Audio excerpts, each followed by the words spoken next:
Nuova puntata di Facciamo finta che quest'oggi è una puntata particolare perché oltre al ritorno di un'amica tra le più richieste, tra le figure che più vi sono piaciute sul nostro canale, oltre che una mia grandissima amica, in realtà abbiamo improvvisato questa puntata proprio perché volevamo discutere, come di solito facciamo magari davanti a un caffè, dei recenti fatti di cronaca. E io non so bene dove andremo a parare, perché questa volta, anziché metterci di fronte a un aperitivo, a un caffè, ci mettiamo di fronte alle telecamere. Quindi è un discorso che avremmo fatto io e lei a quattro occhi. In realtà abbiamo deciso di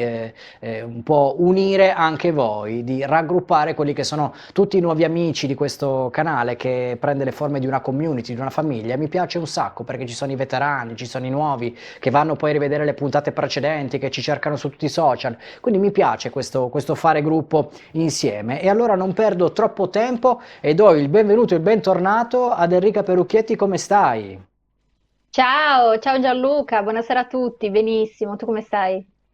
Io bene, bene, sono veramente curioso di quello che ci vorrai raccontare perché partiamo dall'attualità. Sono giorni un po' particolari, stiamo vedendo delle cose un po' nuove, allora con te parleremo di attualità, di progettualità, di scenari futuri, in una chiacchierata, in un confronto che vede protagonisti anche i nostri amici da casa. E quindi Enrica, da dove partiamo? Cosa sta accadendo? Innanzitutto stiamo vedendo che anche negli altri paesi iniziano tutta una serie di proteste, di mobilitazioni contro l'attuale situazione, insomma, contro l'emergenza sanitaria e soprattutto contro le politiche di gestione e di contrasto dell'emergenza sanitaria. Però vorrei focalizzare un attimo l'attenzione perché il 22 marzo c'è stata una grandissima mobilitazione, un grandissimo sciopero anche dal forte valore simbolico che ha interessato tutto il comparto della filiera italiana di Amazon. Sembra che abbiano, almeno secondo comunque i dati dei sindacati, scioperato dal 70 fino a appunto del 90% di tutto il comparto ed è stata una mobilitazione, come dicevo, molto importante perché comunque insomma Amazon è stata spesso al centro di anche aspre polemiche per lo sfruttamento di dipendenti, per una questione di, possiamo chiamarlo, capolarato digitale, oltre che per tutto ciò che riguarda il precariato. Ricordo anche, per esempio, nel 2016 ci fu un'aspra polemica che investì appunto la Amazon per la questione del braccialetto elettronico, perché era stato brevettato appunto un braccialetto in grado di monitorare i movimenti dei dipendenti e di controllarne la produttività. E quindi insomma si entra dalla notizia dello sciopero, quindi della stretta attualità, in un campo dove ritroviamo il controllo, la sorveglianza tecnologica, ma anche l'aumento dell'automazione per spingere sempre di più all'efficienza e il rischio in qualche modo di andare sempre di più verso una società dove precariato, gig economy, sharing economy potranno in qualche modo stravolgere l'ordine che conosciamo. Anche perché oltre a essere un sistema, adesso non vorrei focalizzarmi su Amazon, ma l'economia, soprattutto le attività italiane, sono messe in forte crisi dal fatto che c'è qualcuno che possa lavorare liberamente ad una concorrenza in cui io la mattina dopo, rispetto a adesso, se decidessimo di comprare qualcosa, vendo Prime, domani mattina alle 9 mi suona il fattorino e me lo porta fino a casa. Quindi questa concorrenza un po' sleale che si ha in realtà la si fa a spese delle persone, quindi nonostante l'enorme arricchimento che questa situazione sta portando a questi signori non contenti, riescono anche a ipersfruttare e quindi ad attaccare ulteriormente quella che è la nostra società e quella che è la libertà di un individuo. Ma guarda, Jeff Bezos, che comunque è il fondatore di Amazon, è stato uno di quei personaggi multimiliardari che è riuscito a moltiplicare il proprio fatturato durante la pandemia e questo secondo me è emblematico perché secondo un report della banca d'affari UBS nel periodo, mi sembra tra marzo e settembre-ottobre dello scorso anno, quindi del 2020, in piena pandemia, è riuscito riuscito a guadagnare ben 76 miliardi di dollari tramite appunto Amazon, perché si sta anche andando verso una forma di amazonizzazione della società, dove, come dicevi tu, le grandi piattaforme, quindi non soltanto Amazon, stanno cannibalizzando tutto il resto, ed è ovvio che noi vediamo, stiamo assistendo in qualche modo a un divario e al rischio di andare verso un nuovo ordine sociale ed economico, in cui da un lato troveremo i super ricchi, quindi questi miliardari. Pensiamo per esempio che il patrimonio di Bezos ammonta a 188 miliardi di dollari, quindi circa 169 miliardi di euro, e dall'altra una massa indistinta di persone, tra l'altro sempre più povere, anche costrette ad abbandonare i vecchi lavori, ad abbracciare dei nuovi lavori, però sempre più precari, tant'è che soprattutto durante il lockdown moltissime persone hanno perso il lavoro, sono state costrette per esempio a chiudere la propria attività commerciale, i propri locali, e molte si sono dovute reinventare per giocoforza, e sono finite per esempio a fare i cosiddetti rider, cioè i fattorini a domicilio, quelli che ti portano la pizza, la spesa, la cena o il pranzo. E questo ovviamente rientra all'interno del fenomeno della gig economy, che è quella forma di lavoro, di economia basata appunto sul precariato, dove non ci sono assolutamente né tutele né diritti per i lavoratori. Ti voglio fare una domanda perché mi viene un po' in mente il film il fondatore di Facebook, su Zuckerberg, Sì. in cui viene presentato il creatore di Napster, che lui disse: io ho cambiato il mondo e ho distrutto l'industria musicale con Napster. E l'altro, il ragazzo con cui parlava, gli fa: ma l'industria musicale non è morta? E lui risponde: perché tu apriresti un negozio di dischi ora? Ecco, quindi questa situazione la vedo molto attuale, con il fatto che tutti i lavori andranno a cambiare, perché chi avrà il coraggio di aprire un'attività una volta che questa situazione attuale sarà passata? E soprattutto, un'altra domanda che ti faccio subito perché sono curioso, per capire un po' anche il livello della puntata: quando vediamo che una persona nel suo patrimonio ha queste cifre che io non saprei probabilmente neanche scrivere o immaginare una quantità di soldi, è chiaro che il soldo viene fuori per quello che è uno strumento, perché non ha senso accumulare ricchezze che non potrai mai spendere o vedere o usufruirne. Quindi si svela proprio un meccanismo per cui i soldi sono altro, queste persone lo fanno per altro, questi poteri si svelano in questo modo, perché altrimenti una persona, chi glielo fa fare di lavorare con tutti questi soldi da parte? Ma infatti non si tratta soltanto di accumulare soldi, ma si tratta di riuscire a imporsi attraverso delle logiche di potere, e soprattutto poter essere poi influente, al punto da arrivare a dettare in qualche modo la propria agenda, e addirittura l'agenda persino di altri stati e di altri paesi. Vi faccio un esempio: Bezos, che tra l'altro è stato nominato non soltanto uno tra gli uomini più ricchi del mondo, ovviamente, ma anche il più grande benefattore e filantropo a livello globale, è in buona compagnia, perché quelli che poi in qualche modo finiscono per assurgere all'Olimpo dei nuovi santi, cioè tutti questi filantropi, da George Soros a Bill Gates e molti altri ancora, attraverso anche una forma utilitaristica della filantropia, finiscono per finanziare tutta una serie anche di organizzazioni. Pensiamo per esempio che Bill Gates finanzia ed è il secondo finanziatore al mondo dell'Organizzazione Mondiale della Sanità. Quindi nel momento in cui tutti questi soldi, questi diluvi di soldi e di opere apparentemente filantropiche finiscono per irrorare le casse anche di organizzazioni, ovviamente vi è la possibilità poi di dettare le proprie condizioni, e quindi in qualche modo di finire a dettare le agende anche degli altri paesi e delle politiche. Così avviene nel campo dell'istruzione, della salute, dell'agricoltura e di molto altro ancora, perché poi questi personaggi sono semplicemente i rappresentanti di un'elite tecnocratica, che, complice la pandemia, sta sfruttando appunto l'attuale emergenza sanitaria come un'occasione, come un'opportunità, come un trampolino di lancio, da un lato per resettare l'attuale ordine economico, quindi l'attuale sistema capitalistico, e dall'altro per portare letteralmente a un'instaurazione di un nuovo ordine, di una nuova era, che però avrà dei capisaldi molto chiari che tra l'altro loro non nascondono neanche.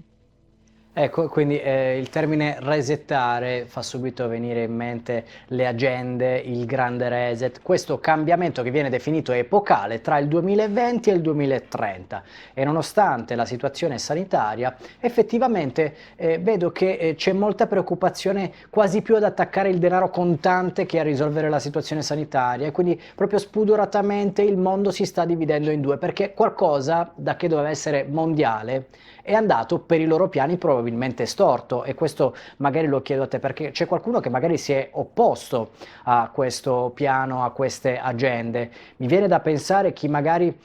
quei paesi africani dove molti leader cominciano a morire dopo essersi dimostrati contrari a questa emergenza, ai lockdown, al modo di reagire, ma penso anche a Putin, quindi questa grande manifestazione che ha fatto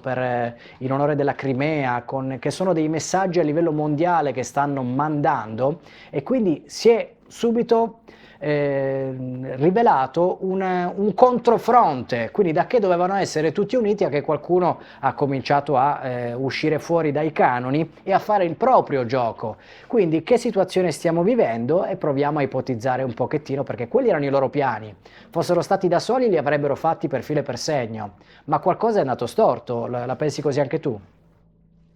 Ma allora, sicuramente ci sono sempre stati poi dei giochi di potere, degli interessi che non sono monolitici. Però al momento, secondo me,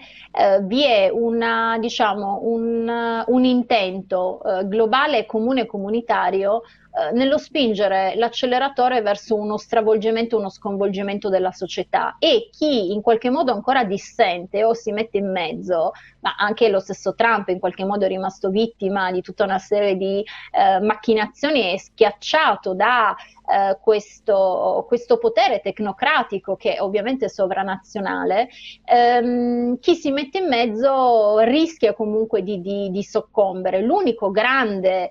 diciamo, protagonista su questa scacchiera geopolitica è ovviamente, come citavi tu, Putin, per quanto poi ci siano anche altri leader globali e così come altri diciamo, paesi sullo scacchiere geopolitico, come per esempio la Cina, anche l'India. Quindi comunque ci sono sempre è sempre più, diciamo, più complicata e più strutturata la questione di quanto ovviamente si possa immaginare. Detto ciò, però, è evidente che almeno per quanto riguarda l'Occidente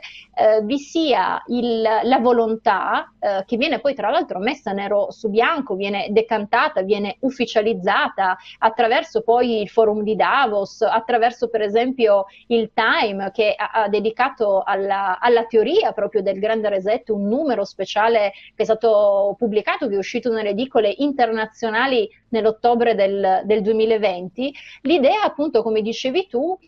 di da un lato sì resettare l'attuale sistema capitalistico, però in realtà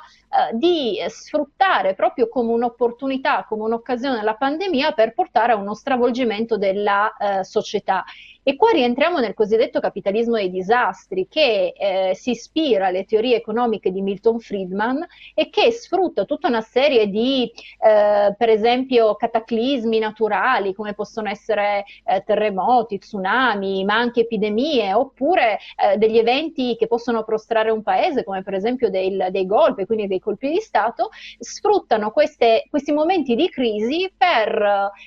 diciamo, legittimare, per imporre le proprie ricette economiche. Ovviamente per legittimare, per giustificare questi interventi si ricorrerà a tutta una serie, diciamo, anche a una cornice politicamente corretta per poter ottenere la legittimazione morale di questi interventi. Però noi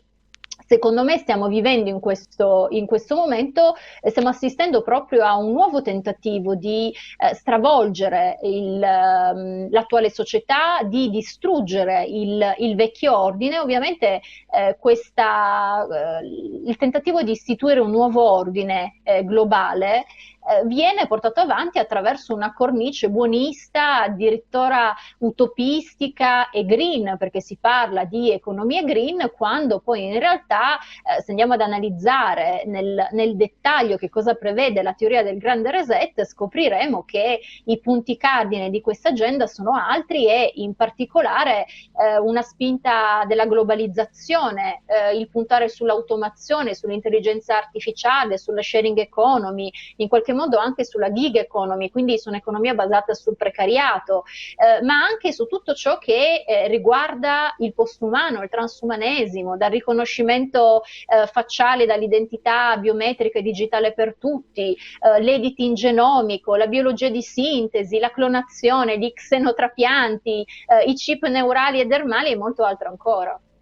E quindi ci viene subito alla memoria un'altra figura che abbiamo citato anche in altre puntate Sì. precedenti, che è Elon Musk, in cui crea questo nuovo social basato tutto sui messaggi audio, e lo fa per presentare quelli che secondo lui sono i successi di Neuralink, in cui dai primati, delle povere scimmie, lui proprio tranquillamente racconta di poterle manovrare come si manovra un videogioco col joystick, quindi si annienta quella che è la volontà. E questa cosa è altamente preoccupante, ecco, quindi lo stiamo anche vedendo. Adesso abbiamo anche l'immagine di questo nuovo social in cui potevi accedere solo tramite invito, perché in versione beta, Clubhouse, eccolo qua. Però questa figura è un po' controversa. Ma assolutamente, perché per quanto venga osannato come un imprenditore visionario e per quanto comunque alcune delle sue, sicuramente delle sue idee abbiano poi trovato non soltanto una concretizzazione e anche un riscontro economico forte, però dobbiamo pensare che tutto ciò che riguarda la sua startup Neuralink è tanto inquietante quanto preoccupante, perché al di là anche qua per legittimare Neuralink nell'ultimo anno e per fare in modo che comunque i media sponsorizzassero questo chip neurale che Elon Musk sta cercando di sviluppare, si è detto che in realtà questo dispositivo tecnologico servirà per curare tutta una serie di patologie neurodegenerative, o comunque per aiutare quelle persone che hanno subito per esempio un forte trauma, un incidente. In realtà basta andare a setacciare le vecchie dichiarazioni pubbliche, ufficiali di Musk, per comprendere che cos'è in realtà Neuralink. Neuralink è stata fondata nel 2016, è rimasta inattiva per un paio d'anni, poi a partire dal 2019 improvvisamente ha iniziato a calcare le scene, e il vero obiettivo, la vera mission, come si usa dire oggi, di questa startup è quella di appunto riuscire a brevettare un chip neurale da poter inserire nella mente nel cervello delle persone e poter potenziare l'essere umano attraverso una forma di ibridazione con l'intelligenza artificiale, cioè di ibridazione uomo-macchina. Ma questo perché? Perché da anni Elon Musk è ossessionato dal pericolo, dal rischio dell'intelligenza artificiale, pensa, e questo tra l'altro in comune con molti altri scienziati, imprenditori, personaggi, pensa che l'intelligenza artificiale possa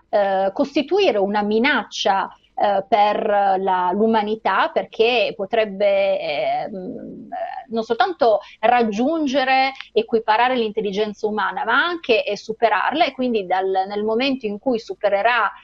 l'intelligenza umana, quindi nel momento in cui verrà raggiunta la singolarità, potrebbe iniziare a rappresentare una minaccia per l'umanità. E però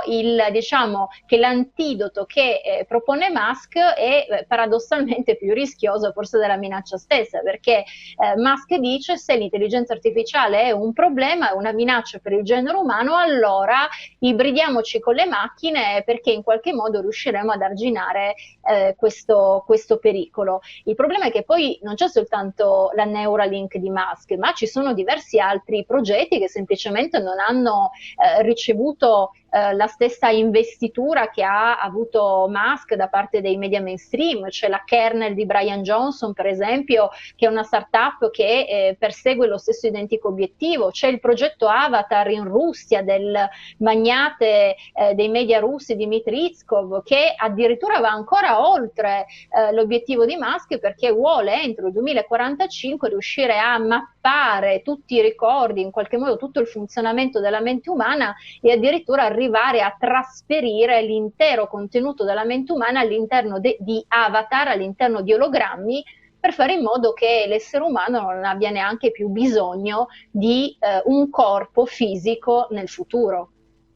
Ecco, fra l'altro, qua sfondiamo anche una porta aperta perché in questi progetti poi probabilmente danno anche alla testa come eccentricità oppure un'altra versione che seguono veramente un progetto di qualcuno. Perché quello che sto per farti vedere è il nome della figlia, se non mi sbaglio, di Elon Musk, in Sì. cui viene distrutta l'identità di genere, l'identità di essere umano. Ecco, andiamolo a vedere. Questo è il nome, cioè è impronunciabile. E quindi, cioè, Allora, sì, dimmi la tua a Allora, proposito. secondo me, sì, secondo me da un lato c'è il fatto che questi personaggi che ormai hanno preso, diciamo, il possesso della Silicon Valley e non soltanto di tutta una serie di ruoli chiavi, di ruoli chiave a livello globale, sono dei veri e propri nerd e sono cresciuti tra fumetti, fantascienza e molto altro, sognando di poter realizzare le storie che leggevano sulla carta stampata. Dall'altro c'è sicuramente in qualche modo un'agenda chiara che stanno seguendo, perché vi è una forma di infatuazione per tutto ciò che è digitale, virtuale, per la tecnologia, e costoro infatti abbracciano la visione, la teoria, la dottrina anzi del transumanesimo, che si pone come una nuova forma di titanismo, cioè l'idea in qualche modo di poter far evolvere consapevolmente l'essere umano, di migliorare la condizione dell'uomo, di potenziarlo e di riscattarlo dalla natura e dalle leggi biologiche, quasi come se la nostra esistenza, la natura stessa fossero uno scherzo di un demiurgo cattivo, e che l'uomo abbia il dovere e il diritto invece di strapparci da questa creazione interrotta e di appunto farci evolvere in una situazione post-darwinista, addirittura postumana. Insomma, se poi andiamo a studiarci le biografie di tutta una serie di personaggi, ci rendiamo conto che per quanto vengano insomma osannati, hanno poi sempre, ci sono sempre dei retroscena, dei collegamenti con un certo tipo di lobby, di elite, di gruppi di pressione, così come alcuni di questi personaggi, scusami l'espressione, però non stanno tanto in bolla. Tant'è che il nome che Musk ha dato alla figlia a me ricorda tantissimo un romanzo distopico, una delle prime distopie del Novecento, che è Noi di Eugeni Zamiatin, che è stato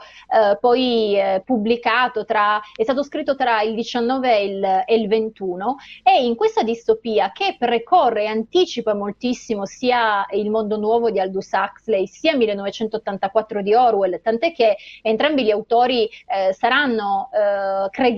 debitori di Zamiatin. In questa distopia che è ambientata in un mondo globalizzato, dove si sta tra l'altro tentando di costruire l'integrale, che è una grande astronave che dovrà andare a esportare il modello perfetto di governo.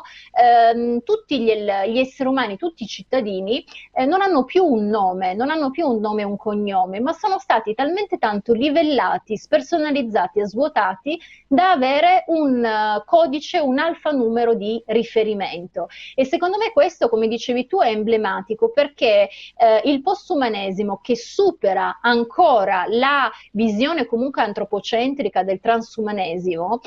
parte proprio da qui, cioè parte da tutta una serie di studi sull'identità e su che cosa voglia dire essere uomo, e riprende anche i gender studies, quindi gli studi di genere, per portare a una concezione dell'uomo come un costrutto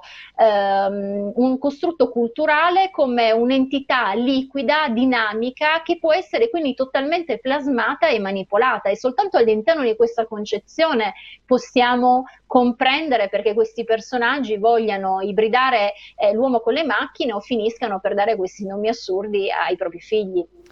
Ecco, fra l'altro proprio c'è una ragione se noi abbiamo un nome e un cognome e anche una continuità di stirpe, di famiglie, di retaggio culturale. Il nome poi è identificativo, può essere un omaggio a un genere, quindi in passato, se pensiamo anche ai campi di concentramento, per quello veniva tolto il nome, sostituito con un tatuaggio di un numero su un braccio. È un'arma potentissima quella di togliere l'identità agli uomini, tra cui l'identità di genere, perché poi anche qui duplice lettura. Molti degli esponenti nel mondo dello spettacolo a livello mondiale, Hollywood o icone della musica, stanno crescendo dei figli senza identità di genere. Questo potrebbe essere o un politicamente corretto portato all'estremo o un disegno ben più spaventoso. E io, che ho fatto delle puntate dedicate anche al mondo delle arti marziali, poi togliamo la figura dei VIP, così abbiamo capito più o meno chi sono, ma evitiamo che ci possano bloccare, ecco, volutamente non abbiamo fatto vedere i figli, ma queste persone hanno dei bambini che poi li fanno vestire da donna, delle bambine che li fanno vestire da uomo, quindi da una parte qualcuno può assecondare, ci mancherebbe, la felicità e la libertà del proprio figlio, ma non vorrei che venisse incoraggiata. Nel mondo delle arti marziali, lo dicevo prima, io sono tra gli oppositori, soprattutto nel mondo delle arti marziali miste, questo MMA. C'è stata una polemica in cui alcuni lottatori che hanno cambiato sesso, sono diventate donne, le fanno combattere con le donne, però a livello ormonale la differenza è notevole, perché uomo e donna sono diversi, e i primi risultati sono disastrosi, perché le lottatrici, c'erano delle foto che urtavano molto la sensibilità di tutti, facevano venire come venivano fuori in maniera molto conciate male, ecco. Quindi quanto il politicamente corretto ci sta rovinando e quanto invece c'è qualcosa che è pensato alla radice per cambiare, per distruggere. Ma il politicamente corretto, secondo me, è semplicemente il braccio armato della propaganda per imporre una nuova rivoluzione che non è soltanto più culturale, ma in questo caso è antropologica. Guarda, insieme a Gianluca Merletta avevamo pubblicato qualche anno fa il libro Unisex, che è stato uno dei primi testi in Italia a parlare della questione del gender, e c'era anche tutta la parte legata alla propaganda nell'ambito, per esempio, dello spettacolo, e di come poi, come dicevi tu, come anticipavi, tutti questi personaggi arrivassero semplicemente a farsi portavoce di questa ideologia. È un'ideologia che in realtà non è assolutamente nuova, i cui padri spirituali li troviamo già negli anni 50, soprattutto negli anni 60. Il primo è stato Alfred Kinsey, che è stato anche il padre della rivoluzione sessuale, ma il vero padre del genere è stato John Money. John Money, che era proprio colui che operava poi non soltanto i transessuali, ma addirittura i bambini, quando sviluppavano anche da neonati delle piccole malformazioni agli organi genitali, cambiandogli di sesso. Gli esperimenti scellerati di John Money, che aveva elaborato la teoria di genere, ma non potendola dimostrare da un punto di vista scientifico, cercava di farlo appunto attraverso queste operazioni, questi esperimenti. E letteralmente questi esperimenti ebbero dei risultati drammatici. Uno dei casi più emblematici è quello dei gemelli Reimer, dove uno di questi gemelli, appunto a pochi mesi di vita, gli venne venne cambiato il sesso, venne educato come una bambina ribattezzata come Brenda Reimer, perché John Money convinse i genitori a farlo, ma già da preadolescente, nonostante non sapesse nulla della sua condizione, nonostante le fossero state somministrate tutta una serie di ormoni, andò incontro a una vera e propria crisi esistenziale, perché nonostante non sapesse nulla, non riusciva a identificarsi col corpo femminile che le era stato in qualche modo attribuito. E verso i 14 anni, quando i genitori, dati i tentativi di suicidio, tutta una serie di situazioni anche di bullismo a scuola, le raccontarono la sua vera storia, decise di intraprendere un nuovo percorso per riprendersi la sua identità maschile, e comunque ebbe la vita completamente rovinata, perché poi sia lui divenne poi David Reimer una volta che si sottopose a un dolorosissimo, tra l'altro, percorso per ritornare a essere l'uomo e ritrovarsi nel corpo del maschile che in realtà aveva avuto fin dalla nascita, arriverà poi a suicidarsi, esattamente come si suiciderà anche il fratello gemello. Questo perché la teoria e gli studi di genere non hanno nessuna base scientifica, come dicevi tu, poi non è neanche soltanto una questione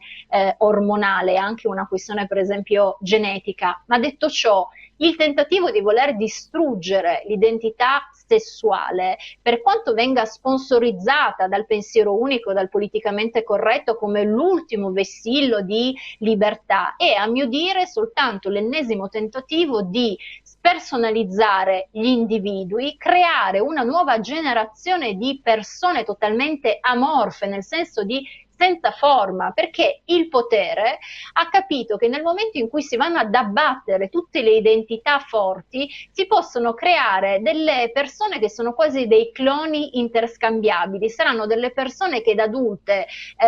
saranno appunto amorfe, senza un'identità, addirittura senza neanche un'identità sessuale, saranno liquide nella loro essenza, nella loro intimità, saranno più facilmente Saranno sole. controllabili, sorvegliabili e manipolabili, esatto. Ecco, quindi è un po' lo spirito di gruppo che fa paura. Proprio perché abbiamo parlato anche di depressioni estreme, tentativi di suicidio, e prima o poi vorrei che qualcuno approfondisse in realtà l'alto numero di antidepressivi che stanno circolando in questa situazione attuale.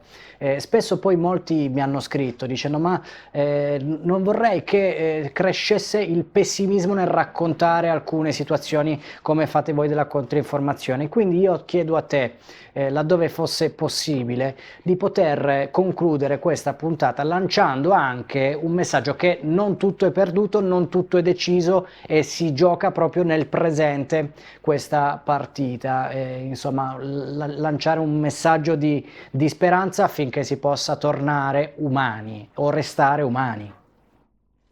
Allora, guarda, sicuramente la controinformazione, come in realtà dovrebbe essere anche in generale il giornalismo d'inchiesta, vive di una grande pars destruens, perché bisogna andare a distruggere tutte quelle ideologie, tutte quelle sovrastrutture che sono state imposte anche con la violenza e con la manipolazione dal potere, per poter far cosa? Per poter tornare a ragionare realmente, veramente, concretamente con la propria testa. E quello che io penso da sempre, e in qualche modo qua si innesta il pensiero positivo e propositivo, è che se il potere ci manipola da sempre è perché ha bisogno del consenso. Già nel 1928 il padre delle relazioni pubbliche, che tra l'altro era il nipote di Freud, Edward Bernays, il cui pronipote tra l'altro è uno dei fondatori di Netflix, e qua bisognerebbe anche riflettere sul potere manipolatorio dell'infotainment e dello spettacolo, nel lontano 1928 Bernays spiegava proprio che in democrazia è fondamentale la propaganda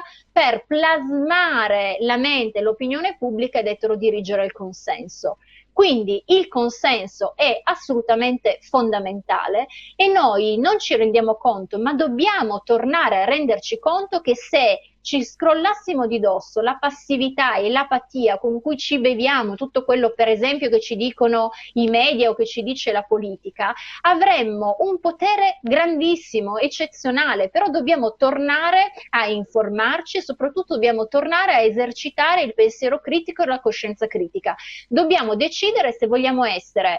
dei soggetti minorenni, dei bambini che vanno presi per mano dal potere, vengono manipolati, vengono eterodiretti, oppure se vogliamo essere dei soggetti adulti responsabili. Se vogliamo essere dei soggetti adulti e responsabili, dobbiamo ritornare a esercitare il dubbio, la coscienza critica e informarci. E secondo me, attraverso una buona informazione, possiamo realmente cambiare le cose. Però dobbiamo tornare a essere dei soggetti non solo critici, ma soprattutto attivi, e quindi scrollarci quella passività e quella apatia che soprattutto nell'ultimo anno, complice la pandemia e questa forma di terrorismo mediatico, ci ha in qualche modo ingabbiato in tutti i sensi, anche perché siamo qua ingabbiati a casa tra lockdown a singhiozzo. Ecco, e fra l'altro così andiamo a citare anche Matrix, il cosiddetto pillola rossa, pillola blu, per chi in Esatto. realtà fosse in dubbio e magari dice non so che cosa fare, a parte Keanu Reeves, che l'ho detto anche in altre puntate ma lo ribadisco, ha raccontato Matrix come un documentario e non un film, ma in realtà se non si ha la forza di farlo per noi stessi, e sempre di meno vedo che hanno questa forza, la devono e la dobbiamo trovare per le generazioni future, perché è per loro che dobbiamo trovare quella forza di fare ognuno la propria parte, senza diventare per forza eroi o martiri, ma ognuno la propria parte. Assolutamente, sono assolutamente d'accordo perché, guarda, uno dei problemi che in realtà si può superare, perché tutte queste cose si possono superare se si volesse realmente, se lo si vuole realmente, è quello di far combattere agli altri le guerre, per procura, cioè si tende a essere poi non soltanto passivi ma anche pigri, magari si condividono anche certe teorie, certi pensieri, però si finisce poi per mandare avanti o in trincea, sai, i soliti ricercatori, i soliti personaggi, mentre poi invece le masse che potrebbero fare anche da supporto presente e da supporto attivo tendono poi in qualche modo ad abdicare alla loro responsabilità. Se invece, come dicevi tu, ognuno con la propria anche capacità, perché non è che devi fare davvero l'eletto come Neo e andare a combattere contro le macchine, ma se ognuno facesse il proprio, a partire dal prendere posizione su certe tematiche, non avere paura, non autocensurarsi e via discorrendo, si potrebbe davvero fare tantissimo. Io ti ringrazio non lo so dire, all'infinito, perché siamo riusciti a toccare una tematica difficilissima senza pronunciare quelle parole che a YouTube e ai social network non piacciono, per cui senza arrivare ai cosiddetti messaggi di ammonimento. Quindi abbiamo detto tutto senza nominare quello che non dovevamo nominare, quindi su questo sei una professionista enorme, quindi veramente un grazie di cuore per la velocità, per le informazioni e per la concretezza che siamo riusciti a dare senza incappare negli errori e nei tranelli che il sistema ha posto. Quindi grazie Enrica Perucchietti per essere stata insieme a noi. Grazie Gianluca e grazie a tutti. E io come al solito vi invito anche a riascoltare, rivedere tutte le puntate precedenti, tra cui anche la scorsa puntata che abbiamo fatto proprio con Enrica. Tutte le settimane siamo a vostra disposizione sempre al martedì, al venerdì, al nuovo appuntamento anche domenicale, quindi mi raccomando continuate a seguirci sempre. Tanti mi dicono che nonostante mettano la campanellina o il promemoria, YouTube non li avverte dei nostri nuovi video, e vabbè, sarà una svista, anche se vogliamo credere che sia una svista di YouTube che non avverte anche chi vorrebbe essere informato se non nuove uscite, ma so che di tanto in tanto ci verrete a trovare. Enrica, noi ci vediamo presto anche di persona perché abbiamo un sacco di progetti da fare insieme. Appuntamento alla prossima puntata. Hare Krishna, grazie.